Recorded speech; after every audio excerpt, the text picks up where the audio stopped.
Halo pemirsa, kembali lagi di Wanyus Bola. Di edisi kali ini, kita awali dengan kabar penting dari pentas Piala AFF U23 2025. Puasa gelar Timnas Indonesia di Stadion Utama Gelora Bung Karno kembali berlanjut.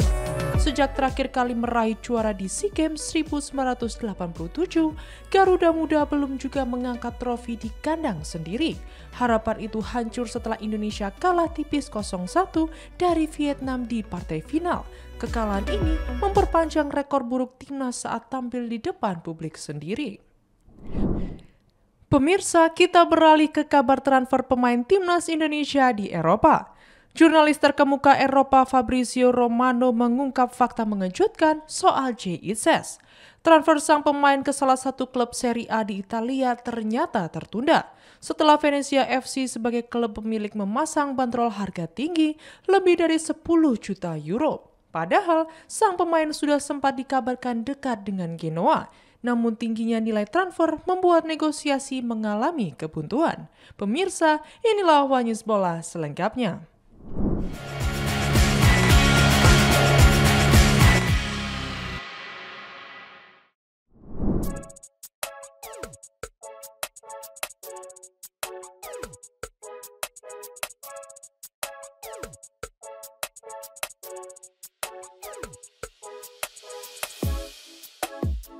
Puasa gelar Timnas Indonesia di Stadion Utama Gelora Bung Karno kembali berlanjut. Harapan publik tanah air untuk menyaksikan Garuda Muda meraih trofi juara di rumah sendiri pupus setelah Timnas Indonesia U23 takluk dari Vietnam dengan skor tipis 0-1 di final Piala AFF U23 2025 pada Selasa 29 Juli malam. Kekalahan ini menambah panjang daftar kegagalan Timnas Indonesia baik di level senior maupun kelompok umur dalam meraih gelar juara di Stadion Kebanggaan Nasional tersebut. Terakhir kali Indonesia merayakan kemenangan di GBK terjadi 38 tahun silam, tepatnya saat Timnas senior mengalahkan Malaysia lewat drama adu penalti di final SEA Games 1987. Sejak saat itu, berbagai kelompok usia Timnas Indonesia belum mampu mengulangi pencapaian serupa di Gelora Bung Karno. Alih-alih menjadi tempat bersejarah bagi kejayaan Merah Putih, stadion megah ini justru kerap menyisakan luka dan kekecewaan, terutama saat laga-laga krusial seperti partai final digelar. Kekalahan dari Vietnam di final AFF U23 2025 ini juga memperpanjang rekor buruk Garuda Muda atas lawan yang sama. Sebelumnya pada edisi 2023, Indonesia U23 juga tumbang dari Vietnam melalui adu penalti di partai puncak. 2 kali final, 2 kali pula Timnas U23 gagal menaklukkan Vietnam. Deretan kegagalan di GBK pun makin memperkuat anggapan adanya kutukan bagi Timnas Indonesia saat tampil di stadion ini.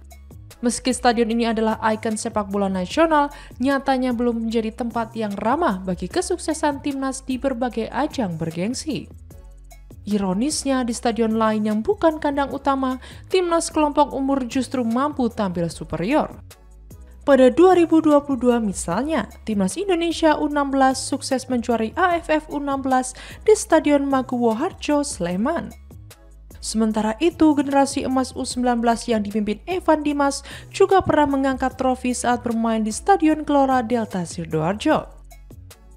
Piala AFF U23 2025 ini seolah menjadi babak terbaru dari narasi panjang kegagalan di kandang sendiri. Kini publik dan pecinta sepak bola tanah air hanya bisa berharap satu saat nanti kutukan di GBK benar-benar bisa diakhiri dengan sebuah trofi yang didapat di atas rumput megah stadion tersebut.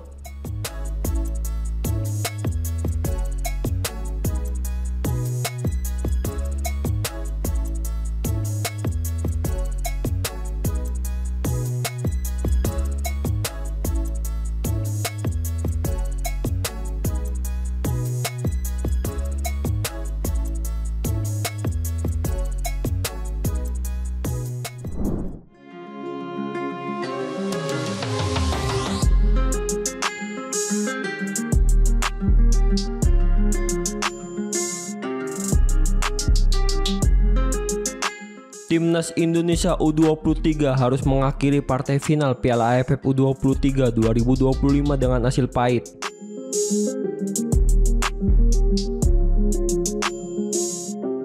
bertanding di Stadion Utama Gelora Bung Karno, Jakarta, Selasa 29 Juli 2025 malam waktu Indonesia bagian Barat. Garuda Muda dikalahkan Vietnam dengan skor tipis 0-1.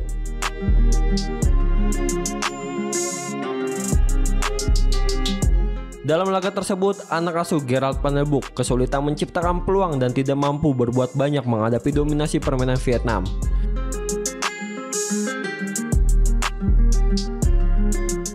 Meski gagal meraih gelar juara, Ketua Umum PSSI Erick Thohir menegaskan bahwa Gerald Van der Broek tetap dipercaya menukangi timnas Garuda U23, khususnya untuk menghadapi kualifikasi Piala Asia U23 2026 yang akan digelar pada September mendatang.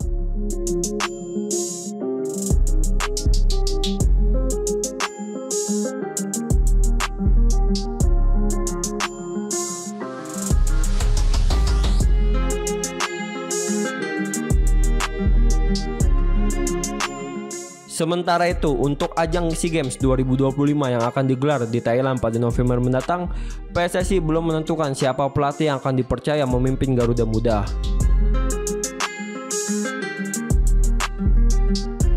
Erick menyebut evaluasi besar-besaran akan dilakukan, termasuk kemungkinan menunjuk nama lain seperti Indra Safri. Ia menyoroti penurunan produktivitas gol Garuda Muda setelah kemenangan besar 6-0 atas Brunei Darussalam di fase grup. Erick juga memastikan bahwa proses evaluasi akan dilakukan secara menyeluruh, bukan hanya berdasarkan hasil akhir di turnamen. Fokus utama PSSI tetap pada target jangka panjang dan pembangunan tim nasional secara menyeluruh. Dengan kekalahan ini, timnas Indonesia U23 kembali menjadi runner-up Piala AFF U23 dan harus bekerja keras memperbaiki performa di turnamen-turnamen selanjutnya.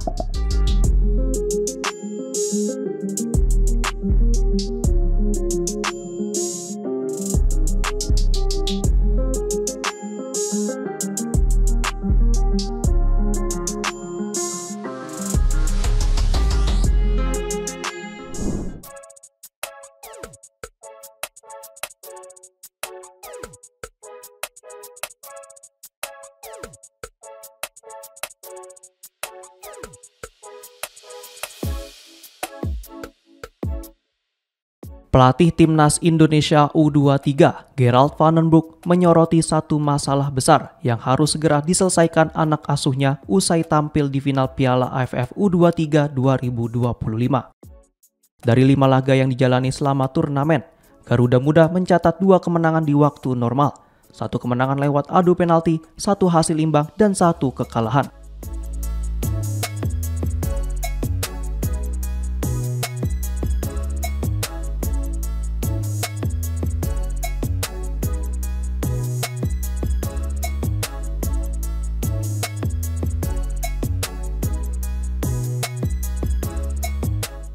Selama periode itu, Kadek Arel dan kolega mencetak total 10 gol dan hanya kebobolan 2 kali.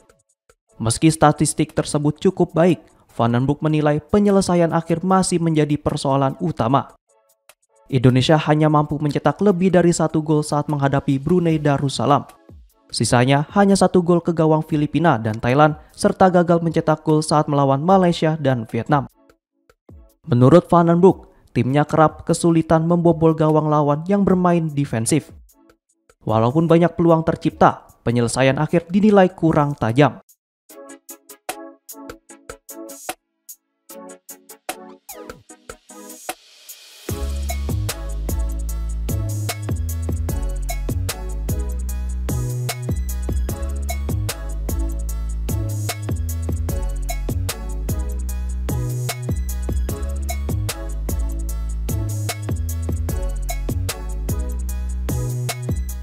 Masalah ini harus segera diatasi, mengingat timnas Indonesia U23 akan tampil di kualifikasi Piala Asia U23 2026 pada awal September mendatang. Diketahui Indonesia berada di grup J bersama Korea Selatan, Laos, dan Makau, dengan seluruh pertandingan akan berlangsung di Stadion Gelora Delta Sidoarjo pada 3 hingga 9 September.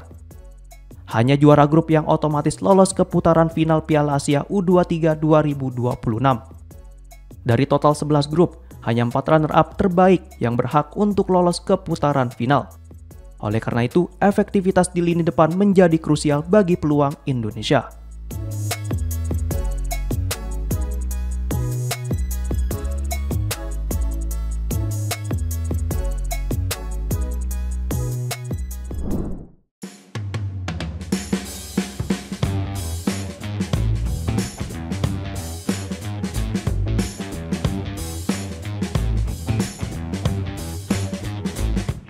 Timnas Indonesia U23 harus mengakui keunggulan Vietnam dengan skor tipis 0-1 pada partai final Piala AFF U23 2025 yang digelar di Stadion Utama Gelora Bung Karno, Jakarta, Selasa 29 Juli 2025. Kekalahan ini membuat skuad Garuda Muda gagal meraih gelar juara di turnamen antar negara Asia Tenggara tersebut.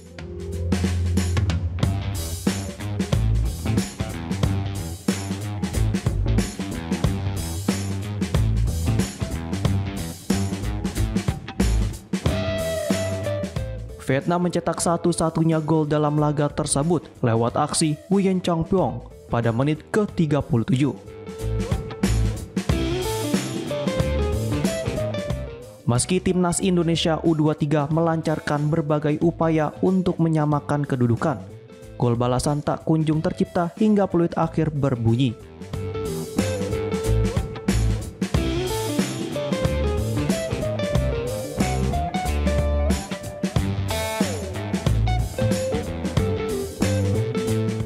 Usai laga, Ketua Umum PSSI Erick Thohir menyampaikan rasa terima kasih kepada para pemain timnas U23 atas perjuangan maksimal mereka. Dirinya juga memberikan apresiasi besar kepada para supporter yang setia mendukung Garuda Muda sepanjang turnamen. Hampir 100.000 penonton hadir langsung mendukung timnas Indonesia U23 dalam 5 pertandingan terakhir. Erick berharap kekalahan ini bisa menjadi titik balik untuk kebangkitan timnas Indonesia U23 ke depannya.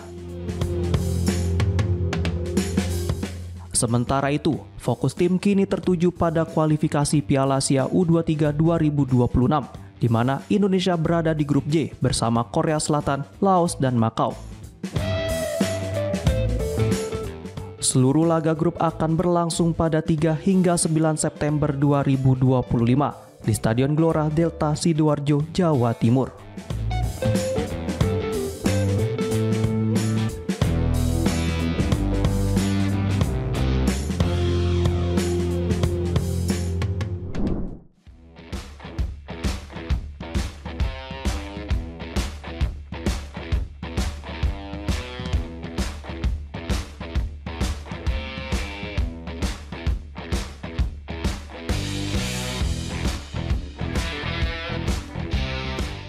Jurnalis sepak bola terkemuka Eropa Fabrizio Romano mengungkap fakta mengejutkan seputar masa depan bek timnas Indonesia J. Itzes yang kini menemui jalan terjal untuk pindah ke klub Serie A.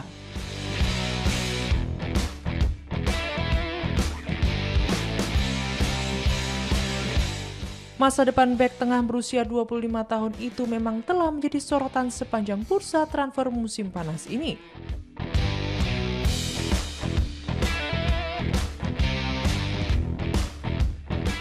Beberapa klub Serie A seperti Genoa, Udinese, hingga Torino sempat dikaitkan dengan sang pemain.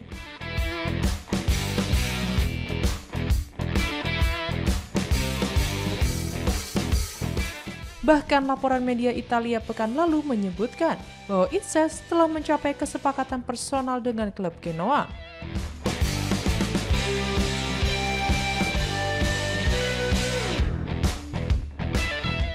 Namun kini situasinya berubah menjadi rumit.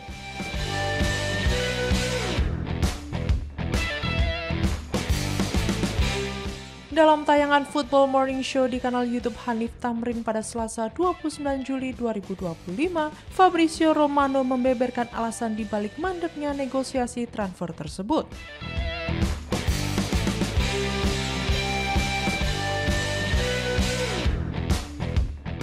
Romano mengklaim bahwa klub JIZ saat ini Venezia FC mematok harga yang sangat tinggi, yakni lebih dari 10 juta euro atau sekitar 200 miliar rupiah.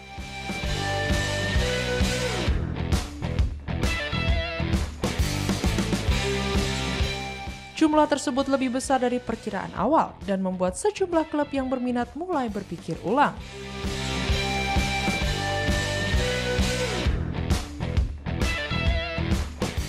Meski demikian, jurnalis asal Italia itu menyatakan bahwa dirinya sangat terkesan dengan performa JIZ.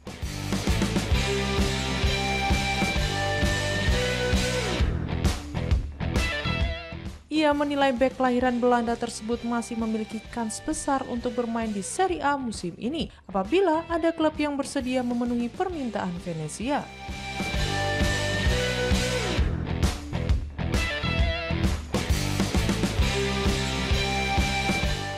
Sebagai informasi, JIZ tampil sebanyak 35 kali di Serie A musim lalu.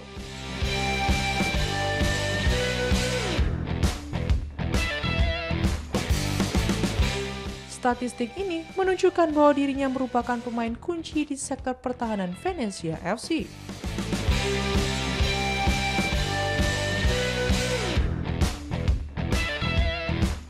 Kontribusinya turut membantu tim bertahan di kasta tertinggi Liga Italia dan membuat namanya semakin dikenal luas, termasuk di kalangan pecinta sepak bola Indonesia.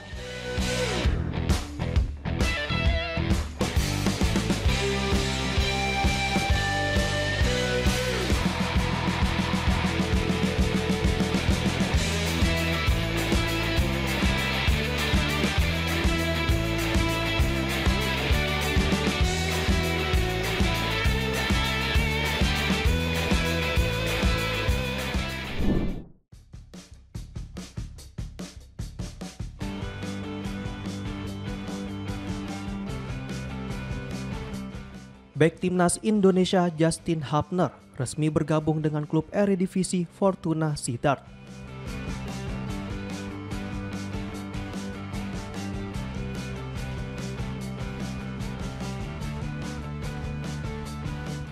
Kepastian ini diumumkan melalui unggahan di akun Instagram pribadinya, di mana pemain 21 tahun itu terlihat memegang jersey klub divisi utama Liga Belanda Fortuna Sittard.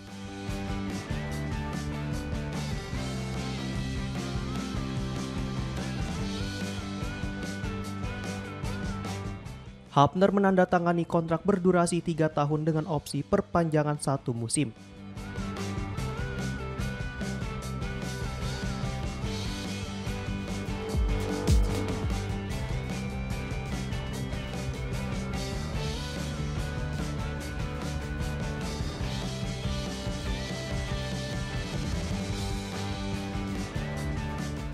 Bek timnas Indonesia itu mengaku bahagia bisa bergabung dengan klub barunya setelah cukup lama berkarir di Inggris bersama Wolverhampton Wanderers.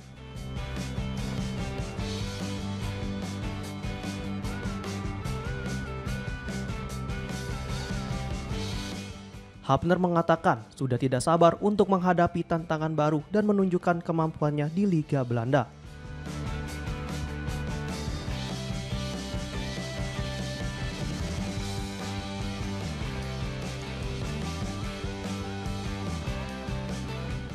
Diketahui dirinya datang ke Fortuna Sittard dengan status bebas transfer setelah kontraknya bersama Wolves berakhir pada musim panas ini.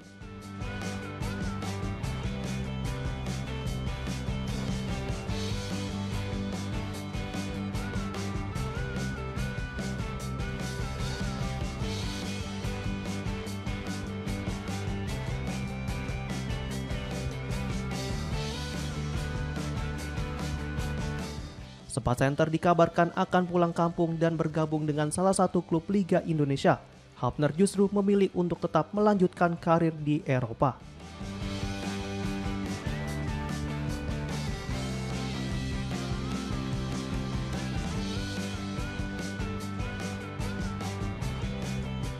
Sebelumnya, pemain berusia 21 tahun itu juga sempat dipinjamkan ke klub J-League bersama Cerezo Osaka, meski minim kesempatan bermain.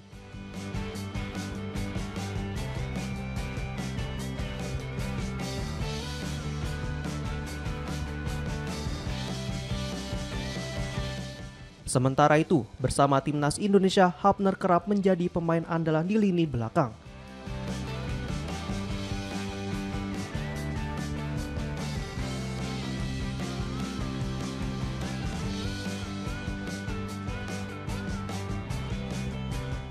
Dirinya selalu menunjukkan mentalitas yang tangguh saat menghadapi lawan yang jauh lebih berpengalaman.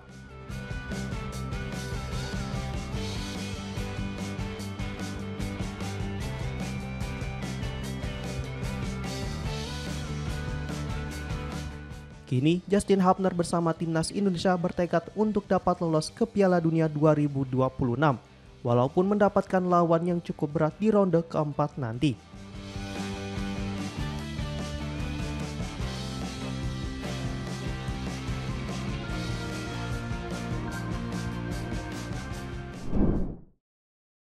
Demikian informasi yang dapat kami sampaikan pemirsa. Terima kasih telah bergabung bersama kami. Sampai jumpa di Wah News Bola berikutnya. Setiap hari pukul 9 malam hanya di kanal YouTube TV Wah News.com.